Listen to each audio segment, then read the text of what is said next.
Okay, we're back on another Tuesday, and today we have a very special guest who has become a dear and wonderful friend on LinkedIn, and that is Craig Allan of Different Mindset. And today we are talking about, ta-da, linking out with your LinkedIn connections, which is exactly how I met Craig. So this is absolutely perfect. And I always love to talk about Craig being kind of the king of the Zooms, because everybody I know that has Zoomed with Craig has fallen in love with him. He's just so Zoomable. That should be a new word. Hashtag Zoomable. Are you a Zoomable kind of person? But Janet, it's great. Janet just got to meet Craig today for the first time, although they've been connected on LinkedIn and chatting back and forth. But there's just something special about when you finally get to see somebody face to face. I call it Zoom, and it's live. It's live. I think Jihan came up with that one. But anyways, Janet, I got to let you throw some of the questions. I'll throw questions. Craig will throw questions, and we'll just have a chit chat. Well, being that I'm new to really getting to know Craig, it was interesting. I went to your profile, Craig, and first of all, I think I saw that you are the Black Knight, as in the chess piece, which is kind of interesting. So I'd love to hear a little bit about why you call yourself the Black Knight. And then the other thing maybe you could just share with us, Craig, is tactics versus strategy. So being that that's in your banner, I thought that those were two important things for us to know about you and why you put those in your banner. Yeah, great questions, Janet. And you're right. I almost accidentally created the Black Knight as a separate brand to Different Mindset, and it's become an equally popular brand on LinkedIn. And it came about because my nephew, who's a designer, he designed my original business logo, which is, the one with the black chess knight in the center of it and Different Mindset either side of it. So that's how it came about, and then I kind of developed that further. But then I got asked that exact question, why the Black Knight? And so I had to go into some detail about why the Black Knight and not the White Knight, and why, why that chess piece and not another chess piece. And, right. And it's actually, I'm a passionate lover of chess, although I don't get a chance to play very often now. But when you look at a chessboard, then on the outside, we have, at the back, we have the rooks, which represent the castle walls, and they're the castle's ramparts. They're the castle's first method of protection against attack from enemies. And immediately after the castle walls, then you have the knights, and the knights are sitting on tall horses. They've got a commanding view over the battlefields, and they can move differently from other chess pieces. So every time a knight moves, he ends up on a different coloured square, whereas many of the chess pieces, like the bishops, they stay on the same colour square, for instance. So there was many reasons for selecting him originally, but it became kind of synonymous with protecting and supporting your colleagues in a team, as it were.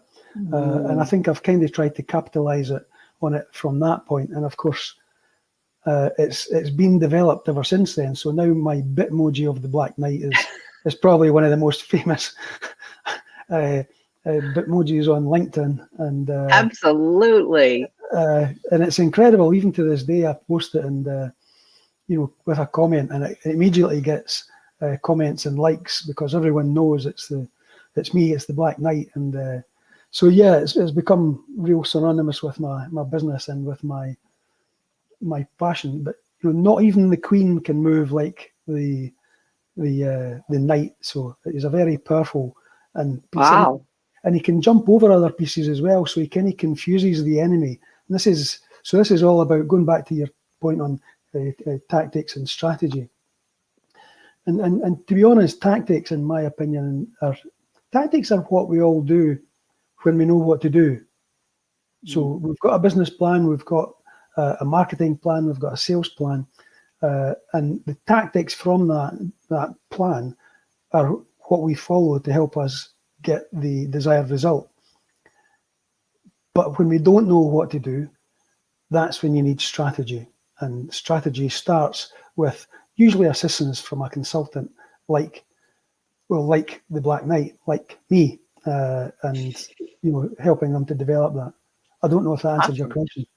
Yeah, it does. It does. Now, Gillian told me that you are one of the rare birds that actually will have cold Zoom calls. Is that true, Gillian? Is that what you said to me? Yeah, like meeting a stranger. Yeah. So could you tell us a little bit, how does that come in? Because, Gillian and I have been doing a lot of, we just recently posted a blog about networking. And so a lot of our things are about networking. And, a lot of people think that you have to like really warm up somebody before you can ask them to do a Zoom call with you. And sometimes I don't think they know, like, what's that magic place where you can say, oh, hey, now would you like to go out on a date with me on a Zoom call? So maybe you can share with us, if you're the ones that do cold Zooming, how does that all work for you? And are there any tips that you could give to somebody when they're actually requesting to make a Zoom connection? Because obviously that's where we want to go, but they don't really know how to begin that process. Yeah. I had this conversation with Gillian probably middle of last year, and we talked about it in some detail. And I love LinkedIn. And when you connect with someone on LinkedIn, they become a connection. So you might message them when you first connect with them and say, hi, I'm Craig, let me know if I can help you in any way. And they'll reply back similarly. And that's it.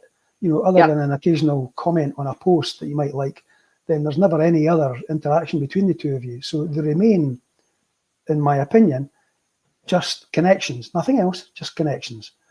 Whereas last year, when we all started to use Zoom, what happened was quite transformational, because now, even with our existing connections, we were able to actually say, look, have you got time for a Zoom call?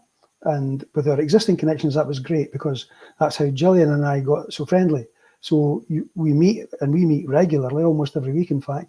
But so you have a Zoom call with them, and it's only through that Zoom call or that actual physical conversation or virtual conversation that you learn more about the individual and their business. And I think the quote I used to Gillian at the time was, they become much more than connections. Now they become friends. Yeah. Real friends and people that you have an active relationship with. And that's a world of a difference that's happened during lockdown. As far as new connections are concerned, you're quite right. It can be, I wouldn't say difficult, but it can be kind of, you have to be quite diplomatic when you're inviting someone that's a brand new connection for a Zoom call. Quite often I find it easier, for instance, if it's someone that's been introduced to me through a friend, Sure. a mutual friend, that makes it easier.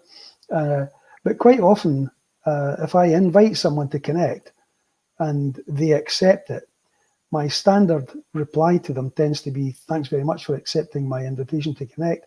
It really is much appreciated. Stay in touch, and if I can help at any time, please let me know. And if you would like to have a Zoom call at some point, that would be great. Thanks very much, Craig. So you're already planting the seed during your reply to them accepting your invitation to connect. And I do that exactly the same way if they invite me to connect. Now, I don't do it with everyone. That's probably important to stress here. Yeah. But if there's a synergy, because I'm sure you're aware there isn't always a synergy between people we connect with. Sometimes it's done out of politeness or manners, but quite often there is a strategy or a business idea behind it. We want to find out more about them and think that they might be complementary to our business, for instance. So with those ones, if they invite me to connect, I will do something similar. Thanks very much for the invitation to connect, which I have pleasure accepting. Please stay in touch. Let me know if I can help at any time. And if you would like to have a Zoom call at some point, just say when. Thanks very much. And it's really very warm, and it doesn't come across as salesy Subtle. or it's very soft, subtle. It is, and the thing is, it's genuine. And I think there are occasions where you suggest it to someone. It's not even an invite, it's just a suggestion. Would you like to? And there are occasions where they simply don't reply, and that's fine. That's not for everyone. But I probably get, I would say, 8 or 9 out of 10 that want to say, yeah, I'd love to find out more. Oh, about they'll say yes right away. They'll say yes right away, Craig. So they take that as a request as opposed to, it's like, oh, why don't you come over to dinner sometime, but you don't extend the invitation. Well, so they actually see that as an invitation, and they'll reach back out to you. Do you ever like do a second request? Like if it's somebody you'd like to meet and they don't respond right away, will you sometimes send out a second request? Like, hey, I really meant it. Yeah. Well, I do, but I try not to. There's nothing about requesting to have a Zoom meeting with someone as a new connection that is meant to be putting pressure on them or salesy or gimmicky or whatever it might be. Well, I didn't mean it that way. No, yeah, I realize that. But all I would do is I'd say you'd be great to do it sometime if you're up for it. And if I don't get anything back from them, then I won't chase them on it. I agree. I agree. So you just make the one request. Take it or leave it. Take it or leave it. Unless it's someone that I specifically have been introduced to by Gillian or John or Jeff or someone along of that kind of status where they know that there's going to be something in common between my business and the person's business they've introduced me to. So I would quite often leave it for a week or a couple of weeks and then go back and simply just say, hi, just following on from a previous message, are you interested in have a Zoom call? If not, I understand and I won't chase you on it. Right. So it's almost like what they call in pure selling a takeaway close. Because usually in selling, what you would do is any kind of selling, especially in corporate and business selling, then you would express all the details about your product or services, and then perhaps you would actually find some reason that it's not really suitable for them, so you take it away, and that might be because you might not have the budget for it, or I don't think you're buying into this concept, so let's leave it for now. And as soon as you do that, 2 hands come out and they grab it. Wait. Yeah, exactly. So it's much the same. And what I find in this, I don't mean to blow my own trumpet here, but what I find is exactly what Gillian said earlier, that once I've had a Zoom call with people, they genuinely do become friends, and therefore future Zoom calls are really easy to arrange. And sure. And I feel a combination of really proud about that people actually want to spend time with me on Zoom and on LinkedIn. But there's actually something quite humbling about it as well, that they are happy to take time out of their busy schedule, because we're all busy. Every one of us are busy. And for someone to take time to spend time with me, then one is I'm going to appreciate it, and I'm going to make sure they know I appreciate it. And I'm going to make it as interesting as I possibly can with them, so that we can find some commonality, some mutual direction, perhaps. I'm talking too much. You're not. Let me just show. You're our guest. We do have a couple of comments. We do have a couple of comments that have popped in. So we have the king of them all, the king of them all. So we've got Jeff Young, woohoo, it's LinkedIn Live with Gillan Whitney, Janet Elie, and my ninja buddy, Craig Allan, namaste. So always awesome, always awesome. Namaste, so then right we have Sammy Khan, Janet Elie, I want to be with you to meet her. Okay, awesome. Nice. So I better reach out to Sammy. Yep. And then we've got Jeff Young again. Honestly, if someone is not in my same geographic area, the first thing I do is offer to do a video, usually Zoom call. And actually now, even when they're local, it's good. It's good. Yeah, of course. Network and make all sorts of terrific energy. He's so awesome. I love doing Zoom calls. I don't even know if I want to go back to in person, because then, I got to drive somewhere. Yeah, exactly. Yep. Oh, I just love this. It's less time. And following up on Craig's note, that's actually really a very nice, subtle way, because I know I connected with somebody this week, And she immediately, we just 1 or 2 messages back and forth, sort of the thanks for connecting. And then she says, I'd love to have a Zoom call with you one day if you're interested. And it was just a very gentle, and I said, yes, I'd love to have a Zoom call. And then she popped in her Calendly link, and we've set it up, and we're meeting Friday. And that's how easy it can be. And it's like, kind of reminds me of like being back in high school or junior high when you'd go to a dance, and it was always nerve-wracking to be the person that goes up. And I think even though, we're all professionals, we also have this fear of rejection. So if you just kind of do a very subtle invitation and you tie it into the beginning of your chat of just saying, hey, I'd love to get together with you one day over Zoom. If that person wants that door, they're going to go through it and follow up. And if they're not, that's okay. And you're not rejected and they're not rejected, and everybody can just move along. So I think I like that, Craig. That's a great way to do it. Yeah, thanks, Gillian. The thing is that, you mentioned like going to the school dance and dating and whatnot, and it's very similar. If for instance, if you're a wee bit unsure about coming right out and inviting them to have a Zoom call with you, then test it through the messaging back and forth. Thanks very much for connecting. How have you found things during COVID, and how are you coping in 2021? Has it got better for you? Has it improved at all? And they start to see that there's a genuine warmth to you. And you can have 2 or 3 messages back and forth. Say, look, I would love to have a connection with you via Zoom. If you're up for that, then please let me know and we can get it sorted. And usually, as I say, very rarely have I had any rejections, outright rejections. And I think it's and based on what Janet's saying there as well, I don't care whether things open up again or not. I ain't going to meetings. If it's worthwhile for the project, then yeah, I might do it. But I can do everything that I need to do sitting right here speaking to people like I'm doing with you guys.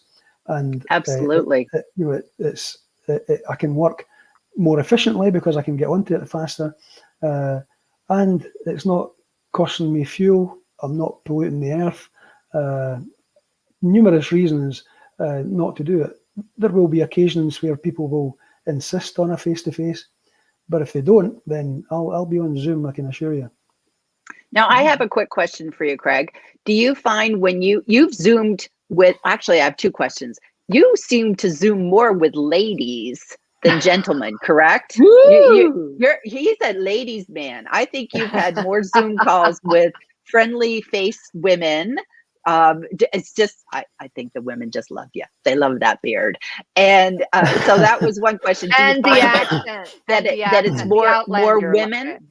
Yeah, more women are open to chit-chatting on Zoom. And then also too, what do you find is a good thing to kind of have as your agenda for the Zoom call? Because of course, just like posting on LinkedIn, we don't want to show up and it's like, buy my stuff. It's like we should be coming to get to know you, no pressure. This isn't about me saying, okay, here's how you're going to work with me. It's more just let's get to know each other and see how we can, be connected, correct? Yeah, well, exactly. I mean, and I can tell you that in 2020, I probably averaged about a dozen Zoom calls every week.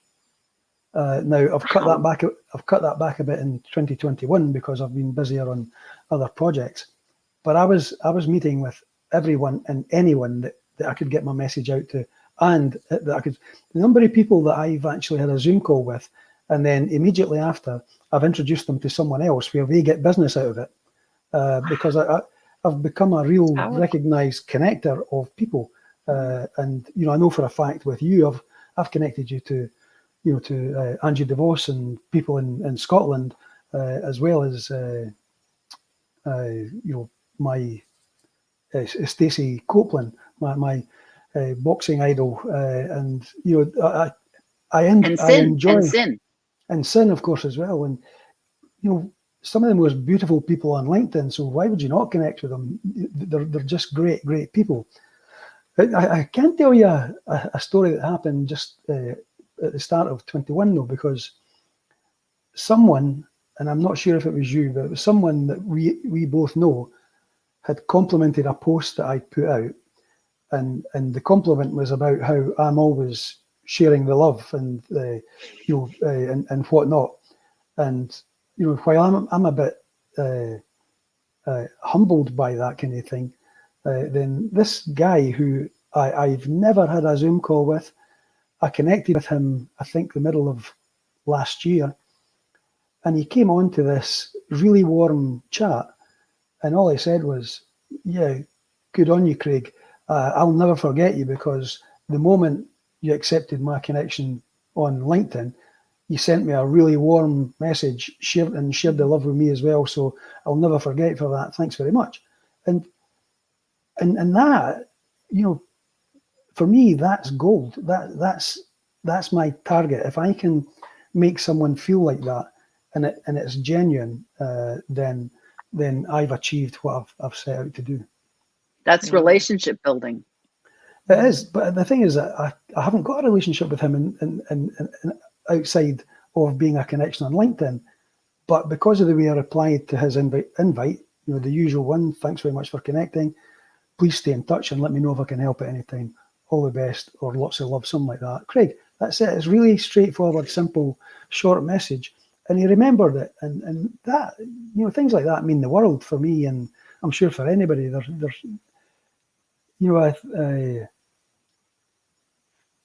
I think, I had a LinkedIn meeting last week with a good friend of mine in America, Ted Clouser, and I was saying that to him, that it's about taking people as you find them and accepting them for what they are, and allowing them into a wee part of your circle, and long may I continue to do that. And you look at Jeff Young; he's a black belt in doing all that kind of stuff. So absolutely, he's got more comments. Let me pull up his comments, because he's got another one. So let's see. This is because he's been blocked for Sunday and Monday on LinkedIn. He's just getting all his messages out now.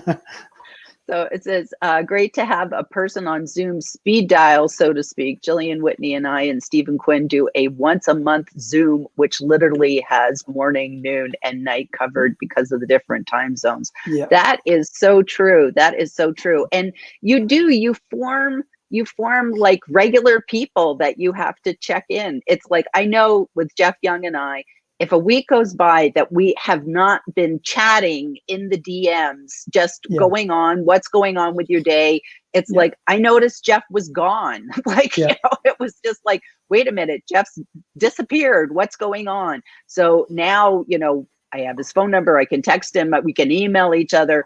This is how you do it. Jeff was my first Zoom. He gets that like little award for the first Zoom and I showed up, and it was just like, I thought, what's this guy going to sell me? He had nothing to sell. It never does. He never does. He never does. But I think that's probably what I experienced, is probably what a lot of people experience with zooming out with people, linking out with people, is, are they going to put me on the spot? And then I'm going to feel awkward because they're going to say, okay, so let me give you a brand new website. And you're like, I wasn't really in the website looking. I wasn't happy with my website. What's wrong with my website? Make you paranoid.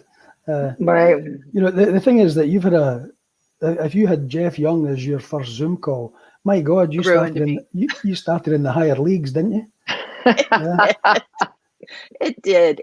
And I do like how you talk about connecting people and introducing people, because that's something I'm not doing. I don't know if you're doing it either, Janet, where it's like purposely looking at your connections and saying, so-and-so would be really good to so-and-so. Like that would really be great if these two people get together. And Craig does this a lot. And I love it because he'll send a direct message. He'll say, Gillian, let me introduce you to, blah, blah, blah, blah, blah. And then I respond, they respond. And then Craig says, I'll hop out of the conversation now, Mm-hmm. and then he leaves. And a lot of times this person is not connected to me. So they're Craig's connection. They're not my connections at all, but those introductions allow you to bypass not being connected. So it's actually quite a magical way to help people expand their network. It's powerful. It's really very powerful. And you're right. That's exactly what I do. Is once I've introduced two people together, I give a wee, a sentence or two of background and why I'm introducing you both, and then I watch to see the comments coming both ways. As soon as the comments have, come in to say, "Hi, pleased to meet you. Thanks for the introduction, Craig," and the other person responds, then at that stage the introduction is done. So I politely just say, "Look, I'm going to duck out now and leave you two to get on with it." And it works, and I get a lot of feedback from people to say, "Great connection, thanks very much," and so on. And it's part of my mantra of simply. I feel nauseous sometimes when I resort to say it's about kindness, but it genuinely is. It's about kindness, and it's about supporting other people. And absolutely, and that does sound, take that one with a pinch of cheese, but the fact is that's how I feel about it, and that's how I intend it, that's how I mean it, and 9 times out of 10 that's how it's received. So long may we continue. we just got another comment from one of our buddies, Angus Grady. Connections are conduits to business building. He's the master of connecting. And he picks up the phone. He picks up the phone and calls people. So he does. And I've done a number of Zooms with Angus. I haven't picked up the phone only because it's always long distance.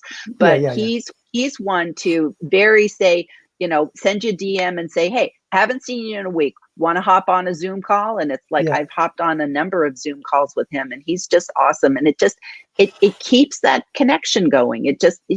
And they don't have to be long. Like sometimes with Angus, we've been on for like 15 minutes, 30 minutes, not long. So they don't always have to be an hour out of your day. They can be short. And what do you find, Craig? Do you like the short calls, the long calls? What's a good Zoom time for you? Not not you and me, but just like if you were meeting a new connection. Oh, you and me, that's a full day. We go shift, 2 hours. We're like, hey, I tend, if it's someone that's been kind of maybe perhaps more resilient in the messaging, then I'll do it for 30 minutes. If it's someone that I have perhaps shared comments with back and forth, then I usually set it for an hour, and if that's too long, we can cut it short at any point. But I've been on hour calls with people where I've thought, God almighty, I should have made this 15 minutes. And you can do that. And I know for the most part, I think like 30 minutes is that sort of sweet spot going in. Yeah. And then if you find that you're just having such a wonderful time, you'll know to just keep going. But if you just kind of go with that target of 30 minutes, it's good. Yeah. We've got another Jeff Young comment. He says, "I totally agree with what you say, Angus. You haven't connected until you've conversed." True extroverts saying that. Nice one, Jeff. Nice one, my friend. Right. But it is so true. Yeah. Well, I think this is important too. I was actually coaching somebody yesterday who was relatively new to LinkedIn, and the first thing I suggested to her, she had to take out all those numbers that were after and the URL, like her profile. So we fixed that first, and then the second thing is I went to. I said, "How come you haven't connected with me?" Because I had sent her a connection request. Well, of course, it was just sitting there. She didn't even know to go. I mean, she's like really a baby into LinkedIn, right? Even though she had a nice banner and a nice, nice profile picture. And what I told her was teaching her was that be very deliberate about your connections. Don't just go click, click, click, click, click. I said, because that serves you no purpose. I said, that'd be like you just handing out your business card to everybody and then walking away and nobody knows really what you do. And I said, what you want to do is you want to go to each person's profile, look at them and then say, okay, is this somebody that I would like to have a relationship with? I said, and then connect. And then I taught her how to send a personal message right away.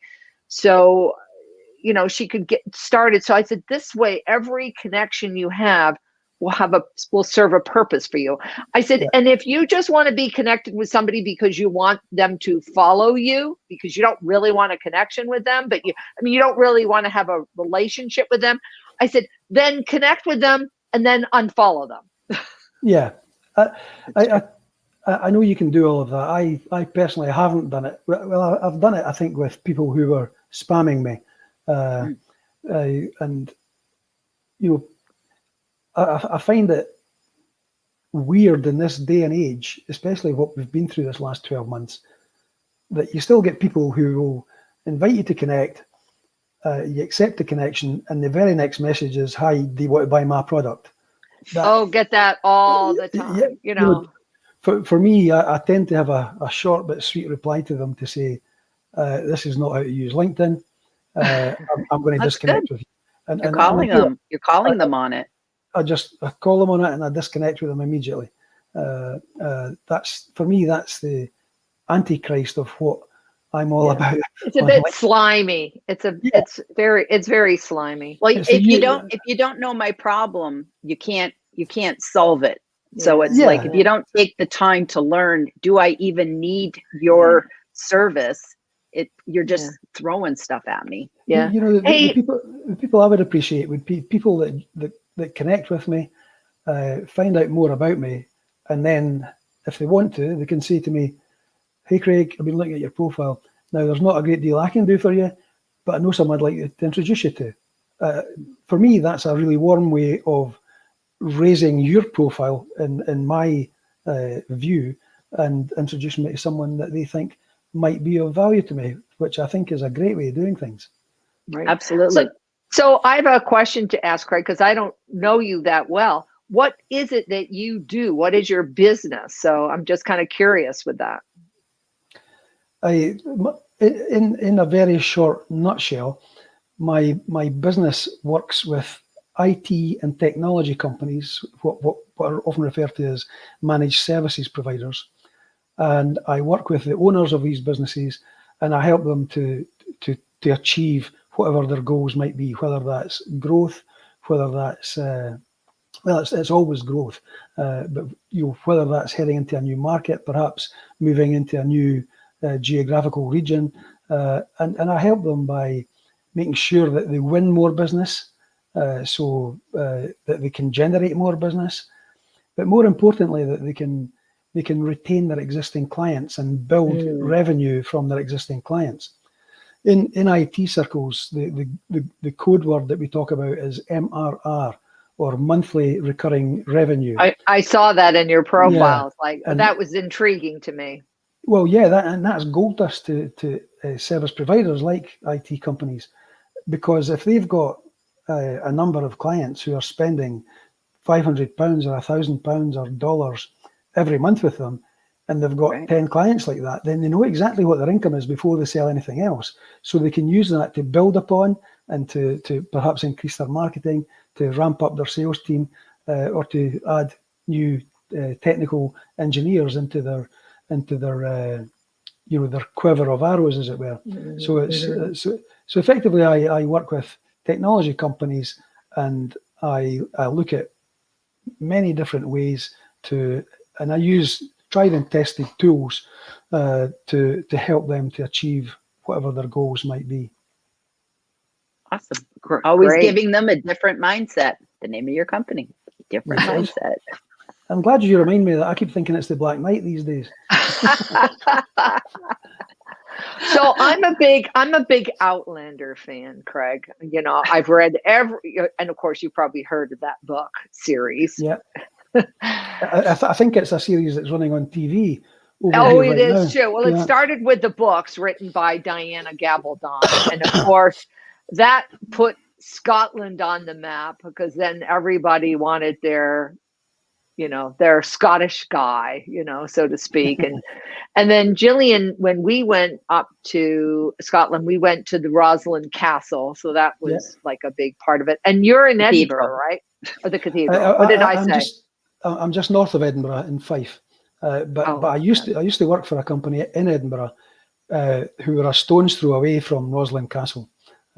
So I know the area very well. Wasn't there? But didn't we go to a church? We went to the church, right? The Rosslyn Church. Yeah, it's the cathedral that. Oh, the cathedral. Yeah. Okay, okay, and it's okay. Part of Tom Hanks in the Da Vinci Code. Oh, the Da Vinci Code. Oh, yeah, that was it. It was the whole background to the Da Vinci Code, that particular chapel. And by the way, fast fact: Tom Hanks actually gave millions of dollars to help fund the renovations of his own money because he just thought it was so fantastic when he went there. He wanted to pay the money to help make it, restored and better. And it's a fabulous place. I loved it. Isn't it great when you hear of somebody of that kind of fame and status and financial strength actually giving back to help something that means something to them? Right. And it's fantastic. A beautiful cathedral. We really enjoyed it. But anyways, as I was saying with the Outlander, there are people now that come to Scotland to do tours. They're trying to find their Jamie, and they want to be Claire, so they want to be the Sazerac. and it's just kind of really fun. I think it's a lot of people who may not have thought of Scotland. And Gillian and I love Scotland. We love visiting it, and I think it's because it's in our DNA. And Absolutely. We just love being there. And so look forward to coming back. And and I love Edinburgh. In fact, it was funny. I was in Edinburgh for a week once, and I said, I could live here. I just loved it so much. But it was funny when we met this woman in Peebles, which was about 30 minutes south, because she said people would take the commuter bus into Edinburgh. And she said, every morning I wake up and say, it's good to be alive and living in Peebles. And I said, wow. I said, that really says something about this town. I said, but what are your winters like? So she said, oh, they're hellish. Yeah. It's when you mentioned that you were in Scotland and it was raining. Well, you better get used to that. That's right. Yeah. But it's good for the skin, I think. Keeps those peachy skins. It's not about the weather. It's about your clothing. So you just have to have the appropriate weather for the rain. That is an old Scottish saying that there's no such thing as bad weather, just bad clothing. Absolutely. Well, we should. Who doesn't like going out and getting drenched in pouring rain with their own clothes on? Out with a t-shirt and just let the weather do its worst. Right. Okay, so we should probably wrap this up. We try to keep it to 30 minutes, but we went over. Who cares? It's okay. Yeah. It's good.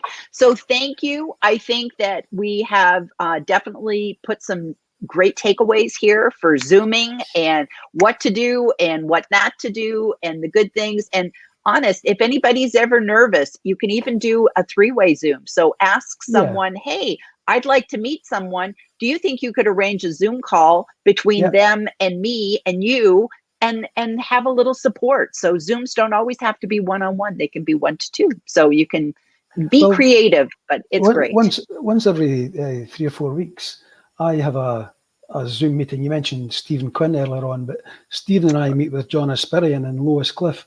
And the 4 of us sit usually with a glass of wine in hand, I have to say, because it's after working hours.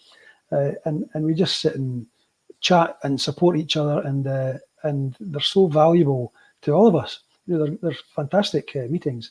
And of course, when you and I meet, then, I don't know about you, but my tail is up for the rest of the day. I'm ready to do anything. I love our meetings. So. Me too. And it's nice. It's nice that you can keep these relationships going with people all over the world. Like Jeff Young said, when we meet, Jeff is in the East Coast, I'm in the Pacific Coast, Stephen's in Ireland. It's just amazing. We can do this. It makes the world a smaller place. And that's, I just wish I had Zoom stock. That was the only thing. I wish I had bought Zoom stock before the pandemic because, oh my gosh, I'd be so wealthy now. It'd be great. Okay, well, I'm going to sign off the broadcast. So thanks very much for being our guest today, Craig. And if anybody wants to reach out and Zoom with Craig, you will see his link in the show notes. Click on it, make a lovely invitation, tell him you saw him here on this.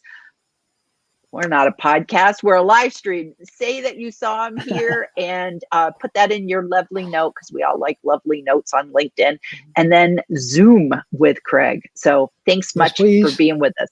Okay, bye. Bye.